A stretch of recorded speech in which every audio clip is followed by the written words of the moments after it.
आवत हुई है हो आवत हुई है, आवत हुई है हो आवत हुई है। सुनी के भक्त के पुकार भोले बाबा आवत हुई है। सुनी के भक्त के पुकार भोले बाबा आवत हुई है। सिरवा पे सोवेले लंबी लंबी जटवा, सिरवा पे सोवेले लंबी लंबी जटवा। अरे वो हमें गंगा की धारा भोले बाबा आवत हुई है। वहाँ पर ज्योति दुई जी के चाँद भोले बाबा आवत हुई है। आवत हुई है हो आवत हुई है। सुनी के भक्त के पुकार भोले बाबा आवत हुई है। सुनी के भक्त के पुकार भोले बाबा आवत हुई है। अरे कनवा में सोहेला बिछुआ कमंडल, कनवा में सोहेला बिछुआ कमंडल। अरे गलवा में नगवा के माल भोले बाबा आवत हुई है। अरे गलवा में नगवा के माल भोले बाबा आवत हुई है। आवत हुई है हो आवत हुई है, आवत हुई है हो आवत हुई है।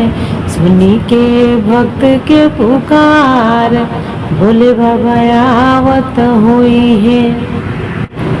तनवा पे पोतले हो रखिया भभूतिया, तनवा पे पोतले हो रखिया भभूतिया। अरे कमर में मृग के छाल भोले बाबा आवत हुई है। अरे कमर में मृग के छाल भोले बाबा आवत हुई है।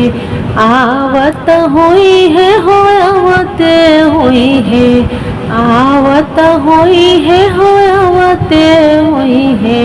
सुनी के भक्त के पुकार भोले बाबा आवत हुई है।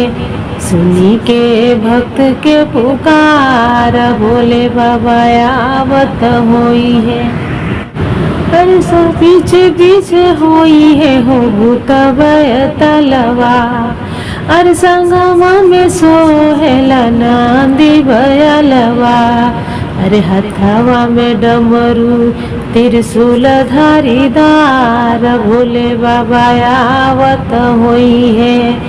अरे हथवा में डमरू त्रिशूल धारीदार भोले बाबा आवत हुई है।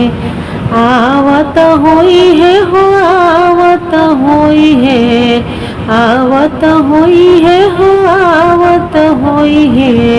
सुनी के भक्त के पुकार भोले बाबा आवती हुई है। संगवा में गौरा रानी भोले बाबा आवत हुई है।